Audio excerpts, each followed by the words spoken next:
Hello. Hazelwood will soon be home to something brand new. The leader of the Center of Life is here to tell us all about the plans for a brand new community center. And how do you know if a past employer owes you back wages? A representative from the U.S. Department of Labor is here to tell us how to find missing funds. Plus, there are lots of parties planned for the holidays, but one of them is pretty big. We'll talk to the organizers of Pittsburgh's inaugural Black and Bold party. So pull up a chair and meet us at the corner. Intersection starts right now.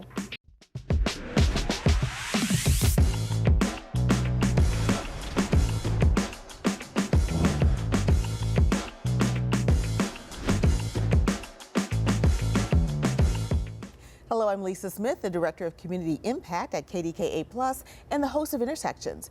No longer a steel mill, Hazelwood Green is the site of lots of developments, from tech to robotics to housing to athletics. And soon we can add state-of-the-art community center. That is the vision of the Center of Life, a community organization with a stake in Hazelwood for over 20 years.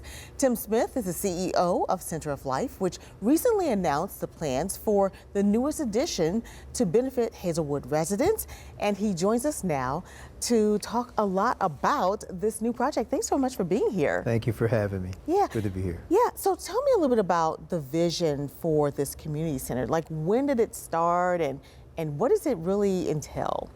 Well, the vision started many years ago. We didn't really have a whole lot to work with back then, but we knew that we wanted to build something that was worthy of the people that we serve. Mm-hmm. And so, first of all, we had to create programs that were worthy of the people that we serve. Mm-hmm. And so we did that, and we created partnerships and all kinds of programs and things that we run now. And the next step was really getting us into a place that we could build that had state-of-the-art equipment that was green, because we were taking the Living Building Challenge, and that was something that would encourage people to actually live differently and learn. Yeah, and we saw the rendering in this beautiful, building, and we're seeing some of the images from the kickoff that you guys had. So what will go into this community center? Sure. We are going to have most of our work is going to be in there, our after-school programs, our state-of-the-art recording and videography studios, our full-service gym, athletic facilities. We're going to have a business incubator in the building as well. We will have family strengthening programs in there. We'll have counseling, therapy. We also have partners that are going into the building with us. University of Pittsburgh is going in.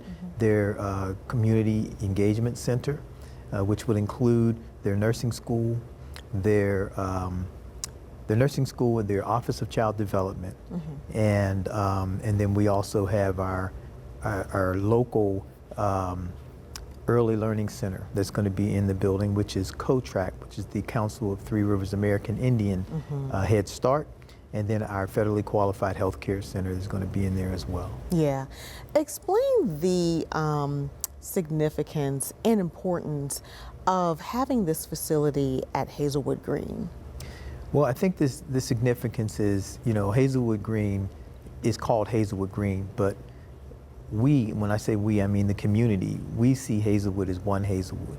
And it's nice that it's called Hazelwood Green, but we see all of Hazelwood as being green. And so it's important for our organization to be in the place that we're going to build, which is really at the gateway of the green, so that, in doing so, we will kind of be like that umbilical cord that connects the developing community into the existing community, so that the people in the community really have a sense of ownership, that it's one Hazelwood and not two Hazelwoods. So this area has all of these other entities. There's the technology and all of these other companies that are in there currently. How will the residents be connected, or how will the community center be connected to what's already there? So we're already connected. So just so you know, we have great relationships with Carnegie Mellon University, long-standing relationships with University of Pittsburgh. We've got great relationships with the Advanced Robotics Manufacturing, Catalyst Connection, and Pitts Bioforge. We will be working with them as well. There's also another organization down there called One Valley, and we've done a lot of work with One Valley as well. You know, it was a former steel mill site, and my father actually worked on that site many years ago when he was probably about 20 years old. Wow. And he ended up running an overhead crane. And so the place where we're at right now is right near the gate that he stood at when he was looking to get a job there. He just looked like he wanted to work, and he got picked. Yeah. But they didn't know he could run an overhead crane. And so he ended up running it both at the Mill 19 building and at the Roundhouse. Yeah, you talked about jobs and your dad working there. How will the jobs piece connect? You already have a jobs component, but how will that connect with some of those companies, businesses, entities that are in that area currently? Yeah, so a lot of the things that they're building down there are creating opportunities for jobs in manufacturing, and then the sort of high tech area. And what we're trying to do is we're working with organizations like Allegheny Center, the Allegheny Community College, to get people ready for some of those jobs, like robotics, Yes. in the area of AI and different things like that. And so having them right in our community is helping us to get people trained, but also get them connected to organizations that are right close, even though all of the jobs are not in Hazelwood, but there's some great opportunities, and the entry-level jobs pay very, very well. Yeah. Yeah. Now, I know that one piece of what you guys do at Center of Life has a heavy emphasis on the arts. How important is it to bring that piece into this area, and what influence do you think that it will bring to the area? Well, I think the arts has brought a lot of influence into the area, and it's impacted the developers that have come into the area. Because when developers come into your area, they don't know really anything about the history. They may have read some things about the history, but when you really learn the history of a community, you learn it from the people. I call Hazelwood the University of Hazelwood, and you know, the place is our university, and the people are our professors. And so through the arts, we're able to show developers what the community was like, what it is like, and what it wants to be. And we do that in many different ways. We do it through communication, we do it through community, we do it through communication, we do it through music and arts, we do it through showing them the kind of way that we live, the things that we value. All of those things have to go into the visual effects that they come up with when they're working on designing something to be in our community. Yeah. Well, all of it sounds so exciting. And when do you think you'll be ready to move in? Well, we're hoping to break ground next fall. Okay. And then it would probably take about 15 months or so to build the building. And I'll just want to say this one thing. You know, I think it's important to say that, you know, if it had not been for the 4 foundations that purchased that 178 acres, we probably would not be in the position that we're in right now to be able to develop on the land. And so that makes all the difference right now, as well as so many other things that are falling into place that gives us the opportunity to be able to put something down there. But we're not saying if we build it, they will come. We're saying we're already doing the work. Yeah. We just need a place that is worthy of the people in the community. Yeah. Well, thanks so much for coming and sharing with us, and we look forward to seeing it all come to light. Thank you so much for having me. All righty. And Intersections, we'll be right back.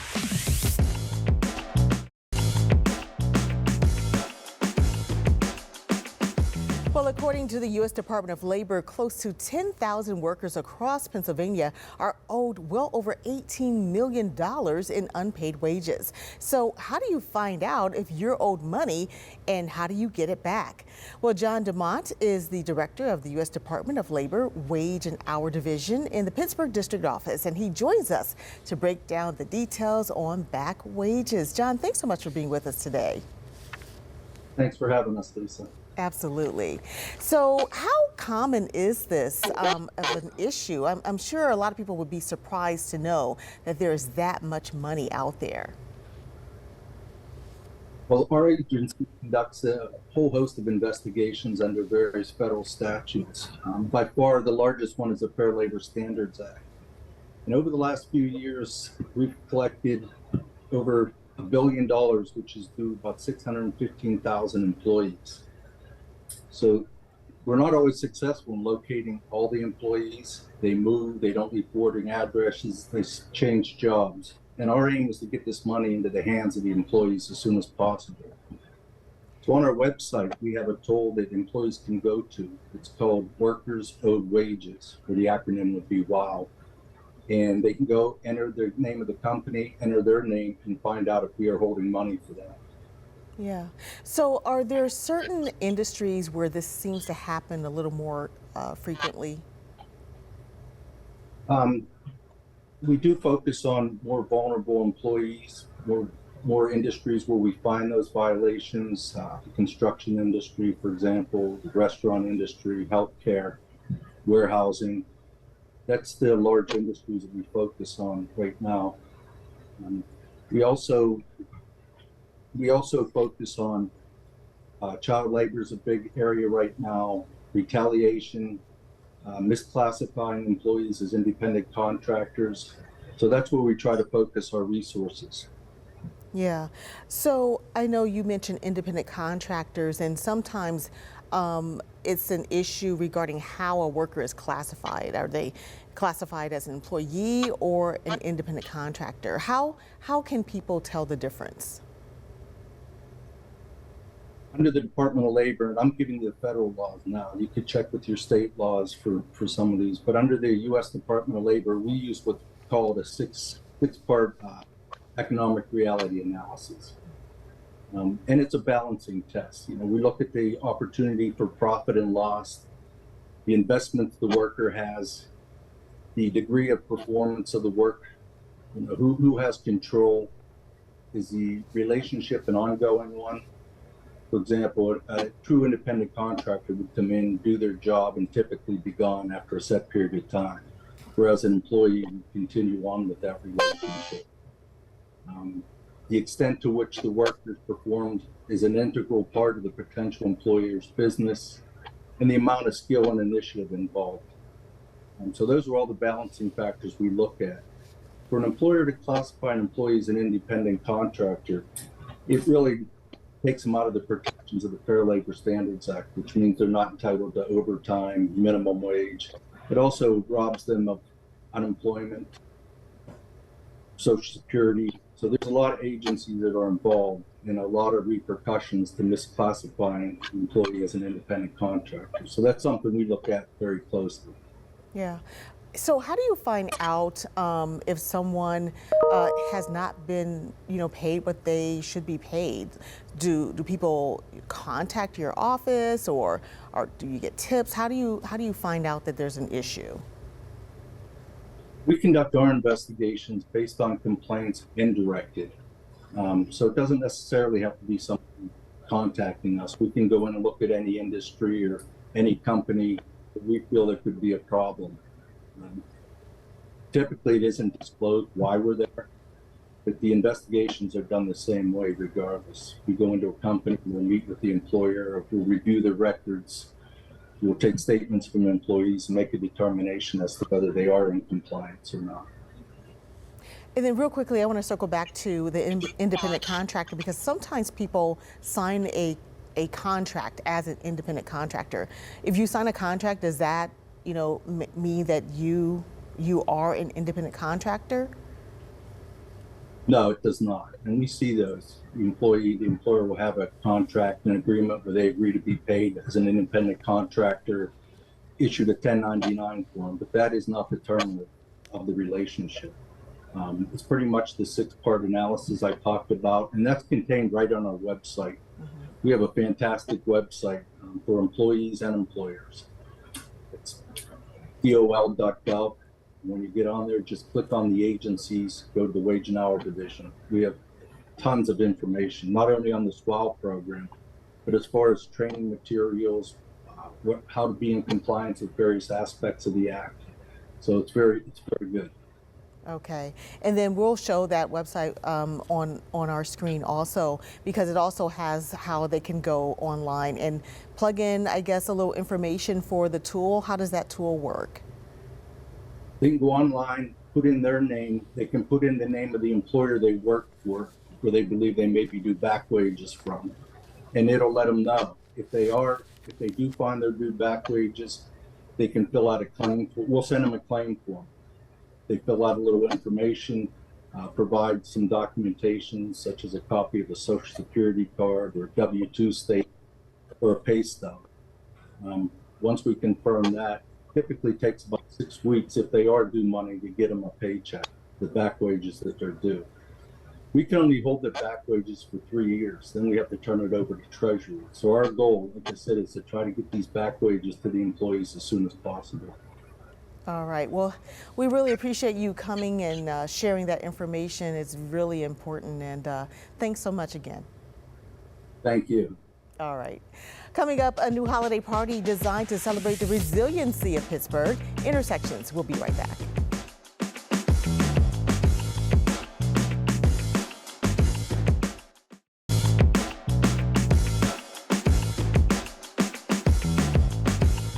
Well, chances are you have at least one holiday party or two on your calendar this December. Well, there's another one you may want to check out. It is the August Wilson African American Cultural Center called Black and Gold Party.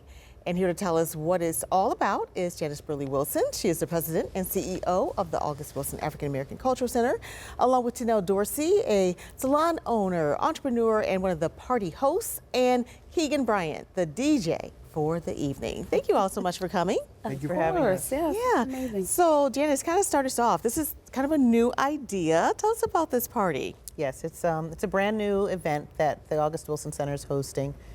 Something that I actually wanted to do for a number of years. I've always thought that it would be great for the center to host an event around the holidays, sort of like a homecoming.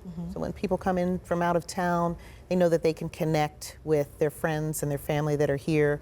And also just an opportunity for us all to get together and embrace one another, support one another, and wish each other a happy holiday. Yeah. And so that's what we have, the Black and Bold party on December 18th.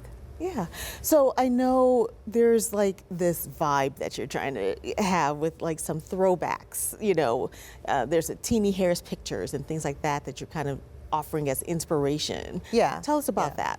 Well, you know, I was thinking about how our parents, our grandparents, our great-grandparents used to present themselves, and they always presented themselves with pride in their fashion, in the way that they, and they were very interested in their image and the way that they presented themselves to the world. And I think that sometimes we get away from that. We do that at work, but we don't necessarily get an opportunity to come out, to dress in our best, or to show our personality. And so the Black and Bold really describes how we are presenting ourselves at this party. You can wear all black if you want. You can wear bold, bright colors if you want. Yeah. Show your style. The way that our parents and grandparents and ancestors did in those old Teenie Harris photos, or how the men and women of the Congo, the laissez-pour, you would dress in their finest and come out and present themselves that way. So it's fun with your fashion, your attire. Put your fedora on, bow tie, wear your sequins, wear your velvet, your bright colors, whatever you want to wear. But we're going to have a good time. We're also I wanted to spotlight some of the businesses in the community that are doing great things and really making moves. Like, for example, Tanel's, Dorsey's hair salon and spa and coffee house, dreams. Everything, right? Everything. It's amazing. It's so exciting. Tell me a little bit about, like, because you're also like one of the hosts, you know. Yes. So tell us a little bit about, like, you know, that host role and you know what women should think about in terms of their hairstyle and this event. Okay. So the host role is like it's kind of, I would say normal, because like I'm always doing something, right? I'm always, you know, promoting different things. And so to be a host was an honor. And then on top of that, you know, like people are asking, you know, like what I think they should look like. And so I'm strongly encouraging, like, of course, their normal look. There's like 1920s like hairdos and things that I kind of do for like theater and things like that. Yeah. So some of those looks I'm like encouraging. And then as well as hats. Like I think this calls for hats. I don't know why. I just did. So I'm gonna get me one too. Yeah, okay. A little nostalgia. Yeah. I think we were Yeah. talking about some nostalgia. Yes, absolutely. Okay, A so little bit, but you don't Yeah. have to. You Okay, come as sure. you are. Right. Yes. Just yes. come as your best. yeah. Okay. Your Right. style. Right. Amp it up a little bit. Right. Yes. Because Keegan's going to be there with the music. Yeah, most definitely. All right, so tell us about like that vibe. What do you Yeah, so a lot of great energy, old school hip hop, piano, Afrobeat, a lot of classics as well too, just to fit the fashion to it, so to fit the aesthetics. Yeah. I look at the August Wilson Center as our Pittsburgh's Apollo Theater. Yeah. Anytime I get a call from Janice or Orlando or Cece or anything like that, I lighten up because it's an honor to DJ there and be able to bring a vibe. So a lot of great music, man. I might even play something from like, you know, some Ella Fitzgerald, maybe mixing in there with some Ducci as well.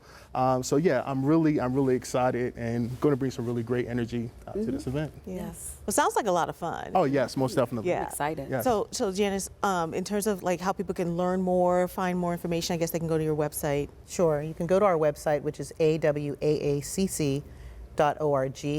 Tickets are $35 in advance. They're $40 at the door.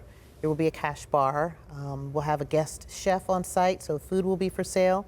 Tanel is bringing her pop-up coffee Yes, bar, ca- so you cafe can get a latte. latte or a cappuccino or desserts. Yes. We'll also have some organizations on site like 100 Black Men, NAACP, PWN, so you can learn about things that are happening in the community Yeah. and party with a purpose. All right. Well, thank you all so much for being here. Sounds like a really cool, fun event and inaugural, and hopefully again next year. Thanks again. Thanks for having Thanks us. for having us. All right.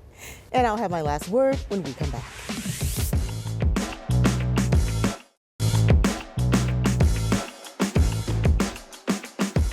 The 71st annual KDKA Free Care Fund Telethon is only days away. The Free Care Fund at UPMC Children's Hospital of Pittsburgh ensures no child is ever denied medical care, and your generous donations year after year keep that fund going. So mark your calendar for Thursday, December 19th, and join us from 3 until 8 p.m. on KDKA. Thanks for watching. We'll see you next time on Intersections.